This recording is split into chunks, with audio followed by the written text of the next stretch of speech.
Hai, jadi pada hari ini saya akan berfungsi tentang tugasan kami yaitu empirical support for the Big Five model of personality. Uh, dari segi pengenalannya, kandungan tugasan kami ini mengandungi pengenalan isi yang berbentuk konsep-konsep empirical support ataupun sokongan empirical bagi kelima-lima Big Five model of personality tersebut. Yang pertama adalah agreeableness, yang kedua neuroticism, yang ketiga openness to experience, keempat extraversion, dan kelima conscientiousness. Dan tugasan ini diakhiri dengan kesimpulan.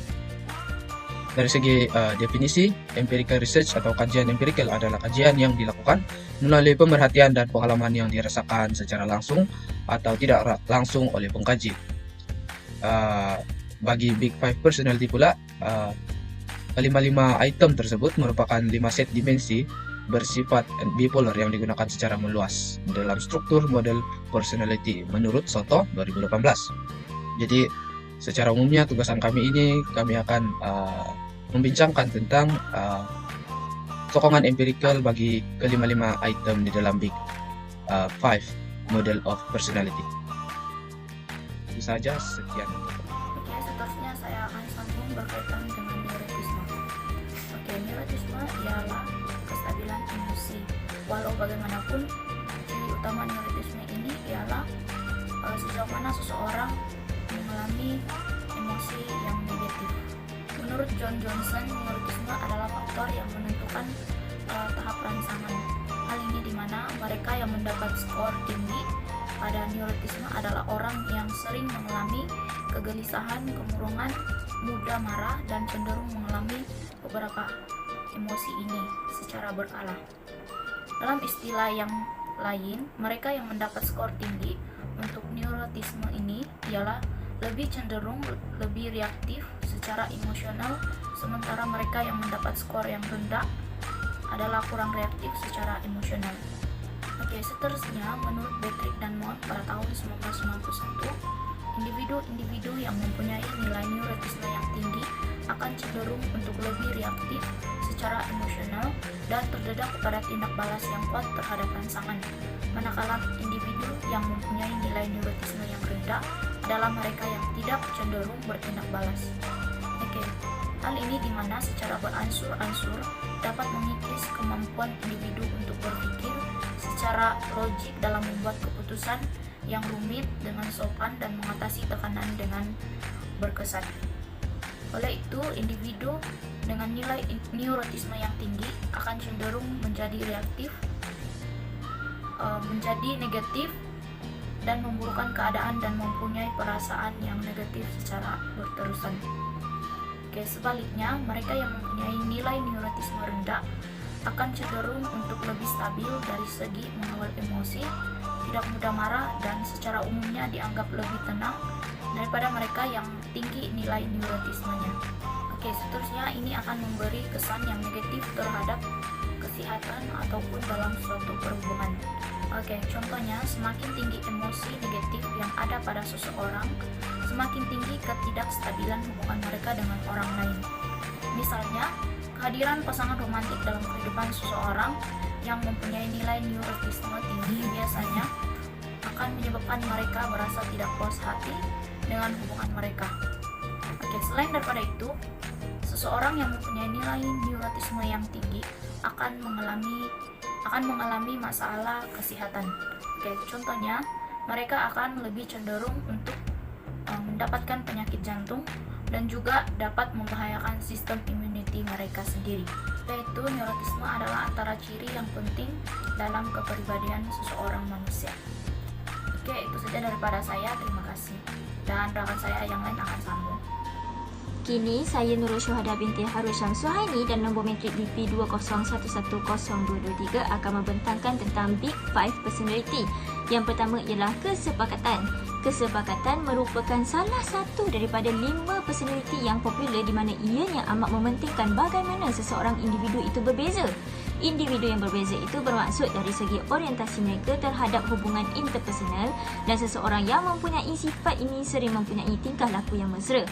Selain itu juga, mereka sentiasa mempunyai sifat bertimbang rasa terhadap orang sekeliling mereka dan seorang yang bersederhana sahaja.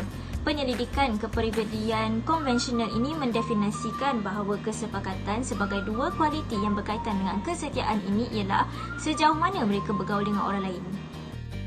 Hai Madam Jusia dan rakan-rakan sekalian, nama saya Muhammad Faiz Afif beserta nomor matrik TP 20110294.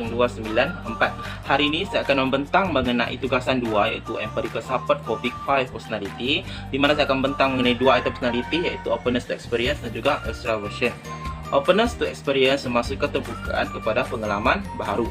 Individu yang mempunyai item personality ini gemar untuk melakukan satu perkara baru yang berada di luar kebiasaan mereka. Disebabkan semangat ingin tahu, inquiry yang tinggi, mereka gemar mencari peluang untuk mencari pengalaman baru dan mencuba aktiviti-aktiviti yang sebelum ini mereka belum rasai sendiri.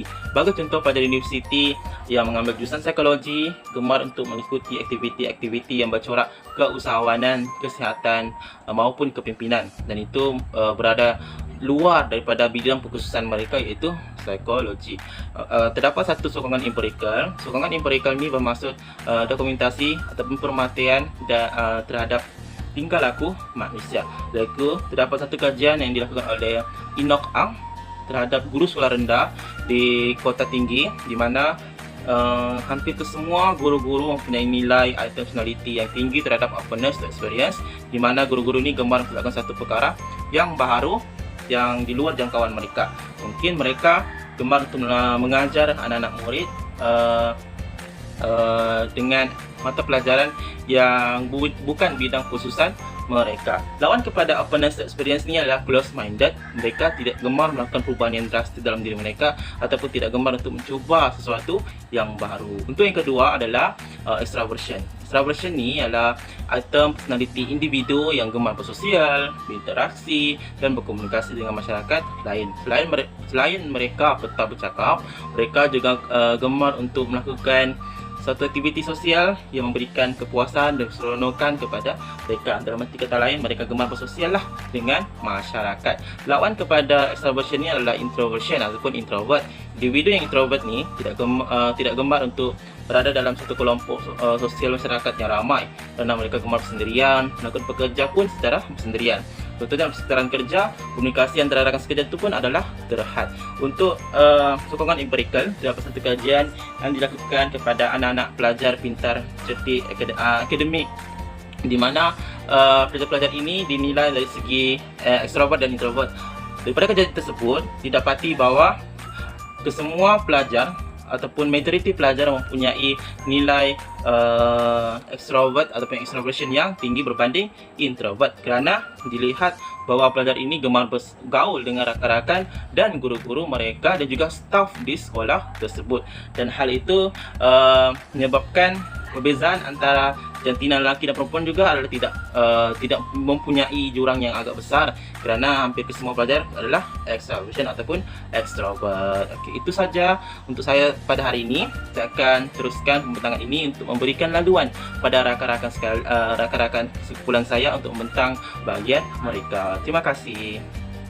Akhir sekali ialah conscientiousness ataupun kewaspadaan. Personality ini dikaitkan dengan disiplin diri, kreativiti dan tanggungjawab yang tinggi. Ianya merangkumi dengan sifat suka bersaing, memberi arahan, kesungguhan, berusaha untuk mencapai sesuatu maklumat, ketepatan, kebolehpercayaan, kebebasan dan juga penjelasan. Selain daripada itu juga, kemahiran menguji, tindak lanjut dan juga organisasi juga merupakan salah satu sifat dalam personality ini, di mana ianya bercirikan seperti seorang ketua. Mereka yang sentiasa menumpukan sepenuh perhatian kepada harapan, misalnya dasar, amalan, prosedur dan hasil juga cenderung untuk berjaya dalam hidup mereka. Seterusnya, kita beralih kepada kesimpulan. Kesimpulannya, setiap individu mempunyai personality yang berbeza-beza. Setiap orang menjalani fasa-fasa yang berbeza dalam kehidupan. Oleh itu, kita tidak boleh membuat generalisasi dengan menyatakan bahwa setiap individu itu pada dasarnya adalah sama. Pembentukan personality seseorang dipengaruhi oleh berbagai faktor dalaman dan luaran, seperti gaya asuhan ibu bapa, pengaruh rakan sebaya, genetik, persekitaran, dan sebagainya. Model Big Five Personality Traits membantu untuk menjangka dan mengenal pasti personality yang dimiliki oleh seseorang. Oleh yang demikian, Kajian empirikal yang dijalankan mempunyai kepentingan terhadap kehidupan seseorang. Ia dapat membuktikan dengan jelas dan nyata mengenai sesuatu perkara berbanding dengan teori yang belum diuji secara menyeluruh. Oleh itu, dengan adanya sokongan empirikal yang mempunyai nilai kesahan dan kepercayaan yang tinggi, model Big Five Personality dapat digunakan secara meluas.